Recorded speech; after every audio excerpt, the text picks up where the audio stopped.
Hello, আসসালামু আলাইকুম। আমি রাজিয়াস লাইফস্টাইল থেকে রাজিয়া জিনাত বলছিলাম। কেমন আছেন সবাই? আশা করি সবাই অনেক ভালো আছেন। আমিও ভালো আছি। আমার পরিবারের সবাই ভালো আছে, সুস্থ আছে। আজকে আমি আপনাদেরকে দেখাচ্ছি মধু। একদম খাঁটি মধু, যেটাকে অথেন্টিক মধু বলে।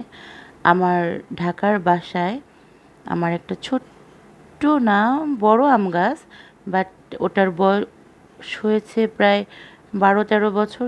কিন্তু ওই আম গাছে এখনো পর্যন্ত কোনো আম ধরেনি, মুকুলও আসে না। ওই আম গাছের ভিতর সাইডে একটি বড় মৌমাছির চাক হয়েছিল। এটা দীর্ঘ এক 1 থেকে 2 বছর আগে থেকে এই চাকটা হতে হতে এখন অনেকটাই বড় হয়ে গিয়েছিল। আজকে এই চাকটাকে কাটা হয়েছে। সেই চাক থেকে আমরা আজকে প্রায় 8 কেজি মধু পেয়েছি।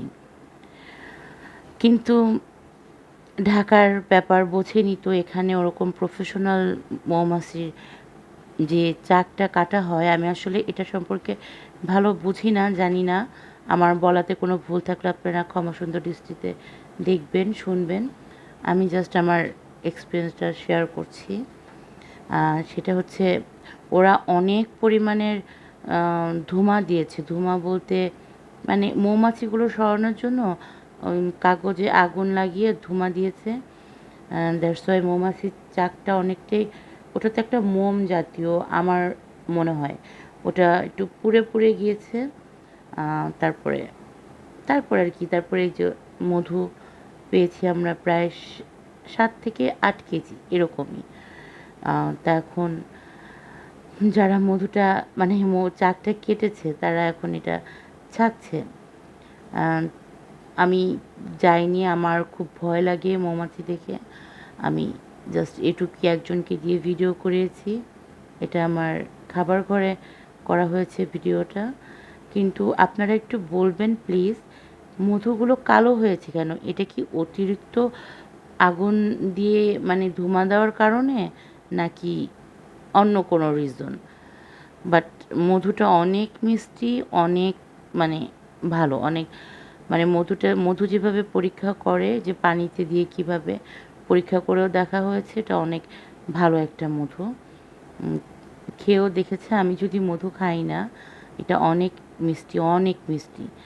আর প্রচুর মৌমাছি মারা গেছে, এই জন্য আমার সন্তানরা অনেক কষ্ট পেয়েছে, আমিও কষ্ট পেয়েছি। পুরা পুরা এলাকা জুড়ে একটা ভয়ঙ্কর থমথমে ভাব চলে এসেছিল।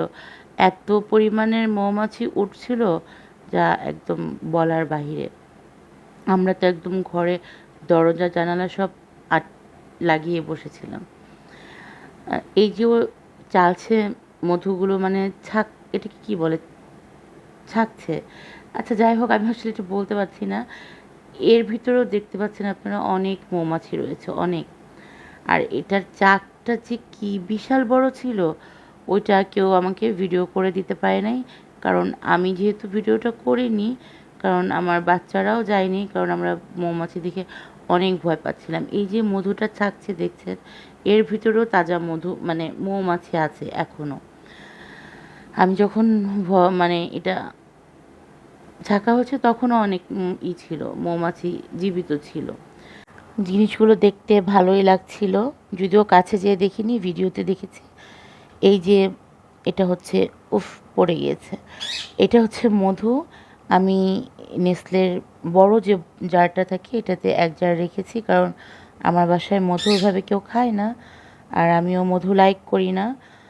কিন্তু যেহেতু নিজের গাছের মধু, গাছ বলতে নিজের গাছের মৌমাছির চাকের মধু, সো রেখেছি। এত সুন্দর একটা ফ্লেভার বের হয়েছে যা বলার বাহিরে। এত সুন্দর ফ্লেভার আমি কেনা মধুতেও কখনো পাইনি। আপনারা কি ঠিক মতো দেখতে পাচ্ছেন কি না আমি আসলে বুঝতে পারছি না। আমি একটু কালারটা দেখাই, এই দেখেন কালারটা। আমার খুব জানার ইচ্ছা যে মধুটা এরকম কালো হয় কেন? অথেন্টিক মধু কীরকম কালো হয়, নাকি আমরা তো মানে যে মধুটা আমরা কিনে খাই ওটা তো একটু মানে হলুদ হলুদ কালার, এটা এরকম কালারটা কেন আমি বুঝতে পারছি না। আপনারা যারা যারা মধু সম্পর্কে জানেন আমাকে একটু প্লিজ জানাবেন, এটা কি ধুমার কারণে এরকম কালো হয়েছে, নাকি অন্য কোনো কারণ আছে। বাট মধুটাতে কোনো ভেজাল নেই। এটা খাওয়া যাচ্ছে এবং এটা ভালো, অনেকেই খেয়েছে। আর আমি এটুকুই রেখেছি আর বাকিটুকু হচ্ছে যারা মৌমাছির চাকটা কেটেছে তাদের দিয়ে দিয়েছি। আশেপাশের ফ্ল্যাটগুলোতেও কিছু, কিছু করে দেওয়া হয়েছে। যেহেতু এটা আমার বাসার ১ম একটা মানে কি বলবো? আনন্দের মতো লাগতেছে একটা জিনিস। ওকে ঠিক আছে তাহলে আমি রাখি। আল্লাহ হাফেজ। আসসালামু আলাইকুম।